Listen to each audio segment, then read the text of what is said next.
കോഴിക്കോടിനെ സംബന്ധിച്ചിടത്തോളം കോഴിക്കോട് ഓർമ്മയിൽ തന്നെ ഇത്തരം ഒരു സംഭവം നമുക്ക് പറയാൻ കഴിയുകയില്ല. ഏതായാലും വളരെ വേദനാജനകമായ ഒരു കാഴ്ചയാണ് നമുക്കിവിടെ കാണാൻ പറ്റിയിട്ടുള്ളത്. ഒരു വലിയ വൻ നഷ്ടം തന്നെ ഇവിടെ സംഭവിച്ചിട്ടുണ്ടാവും എന്നാണ് മനസ്സിലാക്കുന്നത്. ഏതായാലും നമുക്ക് ഒരുമിച്ച് ഇതിനൊക്കെ നേരിടാൻ അതേ പറ്റുള്ളൂ. സംവിധാനങ്ങളൊക്കെ ഇവിടെ ഉണ്ട്, ജില്ലാ ഭരണകൂടമുണ്ട്, മന്ത്രിയുണ്ട്, MLA ഒക്കെ ഇവിടെ ഉണ്ട്. ഇതിനൊക്കെ നേരിട്ടുണ്ട്, കലക്ടർ എല്ലാവരും ഉണ്ട്. ഓക്കെ, എന്തായാലും ഒറ്റക്കെട്ടായി പ്രതിസന്ധി ഘട്ടങ്ങളിൽ ഒറ്റക്കെട്ടായി വലിയ പ്രതിസന്ധിയാണ് കോഴിക്കോടിനെ സംബന്ധിച്ചിടത്തോളം. കോഴിക്കോടിൻ്റെ ഓർമ്മയിൽ തന്നെ ഇങ്ങനെയൊന്ന് നമുക്കങ്ങനെ ഓർമ്മിച്ചെടുക്കാൻ കഴിയുന്നില്ല. ഏതായാലും ഈ വലിയ ദുരന്തം വളരെ വേദനാജനകമാണ്. ഒരുപാട് പേരുടെ ജീവനോപാധിയാണ് ഇപ്പോൾ ഇവിടെ തട്ടിക്കൊണ്ടിരിക്കുന്നത്. ഏതായാലും അതിനെ അതിജീവിക്കാൻ അവർക്ക് കഴിവുണ്ടാവട്ടെ. നമുക്ക് ഒറ്റക്കെട്ടായിട്ട് ഇതിനെ നേരിടാം. ജില്ലാ ഭരണകൂടവും സംസ്ഥാന സർക്കാരും ഒക്കെ തന്നെ ആ ഒരു നിലക്ക് തന്നെ ഇവിടെ കാര്യങ്ങൾ കൈകാര്യം ചെയ്യുന്നുണ്ട്. അവരോടൊപ്പം ചേർന്നുകൊണ്ട് നമുക്കിതിനെ തരണം ചെയ്യാം. ആളപായമില്ല എന്നുള്ളതാണ് ഒരു ആശ്വാസം. കാരണം കട അടഞ്ഞു കിടന്നുകൊണ്ടാണ്, അല്ലെങ്കിൽ നൂറുകണക്കിന് ജീവനക്കാർ ഉണ്ടാകുന്നത്. തീർച്ചയായിട്ടും ഇപ്പോൾ സൺഡേ ആയതുകൊണ്ട് അവധി ദിവസമാണല്ലോ, അതുകൊണ്ടായിരിക്കാം. തൊഴിലാളികളൊന്നും ഇല്ലാത്തതുകൊണ്ട് ഒരു വലിയ രക്ഷപ്പെടലാണ് നമുക്കിവിടെ ഉണ്ടായിട്ടുള്ളത്. സാദിഖ് അലി തങ്ങൾ പറഞ്ഞതുപോലെ തന്നെ കോഴിക്കോട് ഇതിനു മുമ്പ് കണ്ടിട്ടില്ല ഇത്രയും വലിയൊരു ദുരിതം. ഒറ്റക്കെട്ടായി തന്നെ നിൽക്കും. അത്രയും വലിയ ഒരു ദുരന്തമാണ് ഇവിടെ ഉണ്ടായിരിക്കുന്നത്. 3 മണിക്കൂർ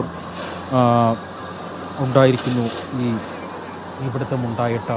അതിൽ ഇപ്പോഴും തീ നിയന്ത്രണ വിധേയമാക്കാൻ കഴിഞ്ഞിട്ടില്ല എന്ന സങ്കടകരമായ ഒരു വാർത്തയാണ് കോഴിക്കോട് നിന്നും പ്രേക്ഷകർ ഇപ്പോൾ കേൾക്കുന്നത്.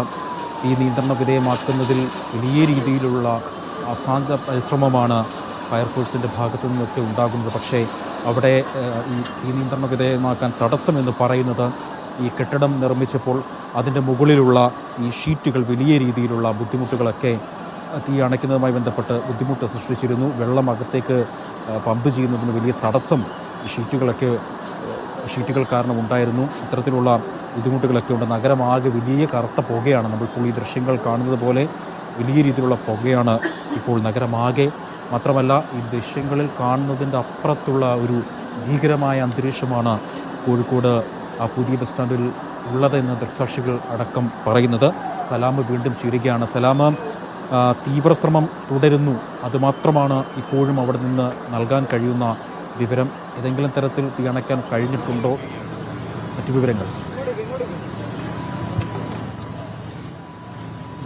അസ്ലമുണ്ട് ഇപ്പോൾ. അസ്ലം, എന്താണ് പുതിയ വിവരം? പറഞ്ഞോളൂ. അസ്ലം പറഞ്ഞു, കേൾക്കുന്നുണ്ട്. വ്യാപാരി സുഹൃത്തുക്കൾ കൂടി നമ്മൾ ചേരുന്നു. വ്യവസായിയുടെ ജനറൽ സെക്രട്ടറി ചേരുന്നുണ്ട്. തീപിടുത്തം ഉണ്ടായിരിക്കുകയാണ്, ഇതുവരെയും കൺട്രോൾ ആയിട്ടില്ല.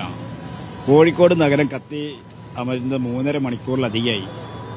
എന്തുകൊണ്ട് നമുക്കത് കെടുത്താൻ കഴിയുന്നില്ല? നമ്മുടെ സംവിധാനത്തിൻ്റെ കുറവാണ് കാണിക്കുന്നത്. ഉള്ള സംവിധാനം നല്ല രീതിയിൽ പ്രവർത്തിച്ചിട്ടുണ്ട്, പക്ഷേ തീപിടുത്തത്തിൻ്റെ വ്യാപ്തി വളരെ വലുതാണ്. അതുകൊണ്ട് തന്നെ ഞങ്ങൾ മിഠായിത്തെരുവിലൊക്കെ കഴിഞ്ഞ പ്രാവശ്യം ഉണ്ടായ തീപിടുത്തത്തിൻ്റെ ഒക്കെ ഓരോ ചർച്ചയിലും നമ്മൾ ആവശ്യപ്പെട്ടത്, നമ്മളിപ്പോൾ എവിടെ തീപിടുത്തം ഉണ്ടെങ്കിൽ വേഗം എയർപോർട്ടിലേക്ക് വിളിക്കും. അങ്ങനത്തെ ഒരു ഉപകരണം നമ്മുടെ നാട്ടിൽ ഇവിടെ കോഴിക്കോട് അങ്ങാടിയിൽ വാങ്ങി വെക്കണം എന്ന് ഞങ്ങൾ നിരന്തരം ആവശ്യപ്പെട്ട അന്ന് MLA മുനീറായിരുന്നു, മുനീറും ആവശ്യപ്പെട്ടിട്ടുണ്ട്. പക്ഷെ അതൊന്നും സംഭവിക്കുന്നില്ല.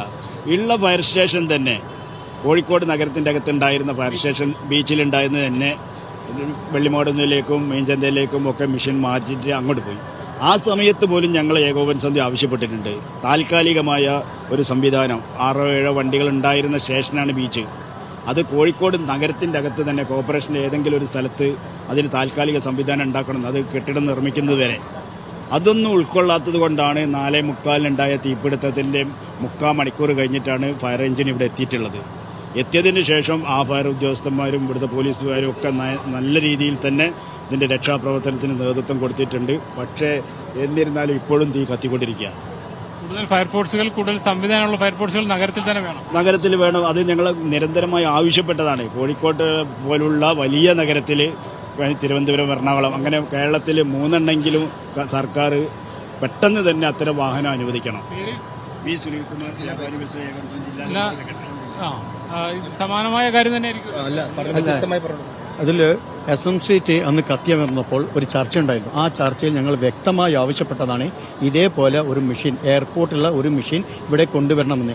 അത് ഇതുവരെ പാലിക്കാത്തതിൻ്റെ ദുരന്ത ഫലമാണ് ഇപ്പോൾ അനുഭവിച്ചു കൊണ്ടിരിക്കുന്നത്. നിങ്ങൾ നോക്കുക, ഈ 5-6 വണ്ടി എടുക്കുന്ന പിന്നെ ആ ഒരു ജോലിയാണ് ഈ ഒരൊറ്റ എയർപോർട്ടിൽ നിന്നുള്ള വണ്ടി എടുക്കുന്നത്. അതുകൂടാതെ തന്നെ SM സ്ട്രീറ്റിൽ അത്രയും തീ കത്തിയപ്പോൾ അവിടെ തീ അമർത്താൻ കഴിഞ്ഞത് എയർപോർട്ടിൽ നിന്നുള്ള കെമിക്കൽ വണ്ടി കൂടി ഉണ്ടായിരുന്നു. ആ കെമിക്കൽ വണ്ടി വന്നു എയർപോർട്ടിലെ വെള്ളം അടിച്ചപ്പോൾ മാത്രമാണ് അത് തീ കെടുത്താൻ പറ്റിയത്. ഈ ഒരു ബിൽഡിംഗ് 4.5 മണിക്കൂറായി കത്തുന്നുണ്ട്. ഈ ഒരു ബിൽഡിംഗ് മാത്രം ഇത് കെടുത്താൻ ഇവർക്ക് പറ്റുന്നില്ലെങ്കിൽ അത് നമ്മുടെ ഇപ്പോഴത്തെ സംവിധാനത്തിന്റെ വളരെയധികം മോശകരമായ അവസ്ഥയെന്നാണ് ഞങ്ങൾക്ക് ഇതിൽ പറയാനുള്ളത്. വ്യാപാരി സുഹൃത്തുക്കൾ ഉന്നയിക്കുന്നത്